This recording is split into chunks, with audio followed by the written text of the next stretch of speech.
Notre monde est de plus en plus globalisé et il est parfois difficile de comprendre le rôle des douanes.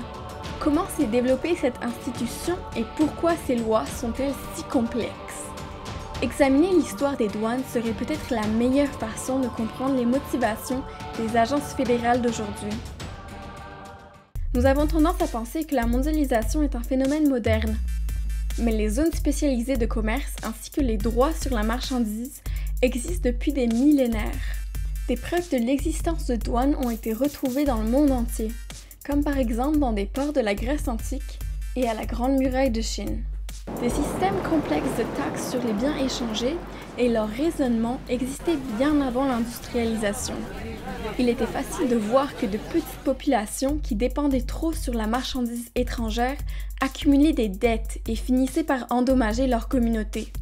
Des académiques pensent que les frais de douane les plus anciens étaient en fait volontaires et offerts par des marchands comme pot de vin pour les rois en échange d'être bien traités.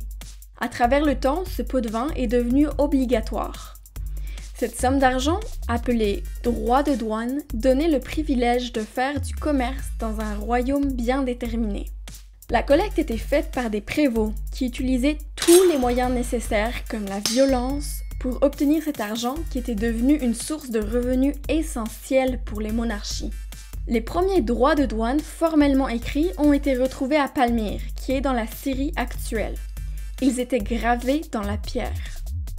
Les anciens droits de douane ressemblent étrangement au système moderne. Ils incluaient même des droits de douane spéciaux pour des produits comme les chameaux, esclaves, toisons et huiles aromatiques. C'est l'Empire de Rome qui a créé les premiers agents de douane professionnels. Les informations commerciales retrouvées sur des artefacts de l'époque sont presque identiques à celles des déclarations douanières actuelles. Avec l'avènement de l'âge industriel, un nouveau concept pour les douanes s'est développé. En effet, les nations industrielles se sont rendues compte qu'exporter pouvait être une façon efficace de s'enrichir. Le commerce a augmenté avec la compétition. Il était donc nécessaire de trouver des lois pour atteindre un juste équilibre entre les besoins nationaux et les forces des marchés. Des nouveaux droits de douane ont été créés pour les produits subventionnés et pour éviter le dumping.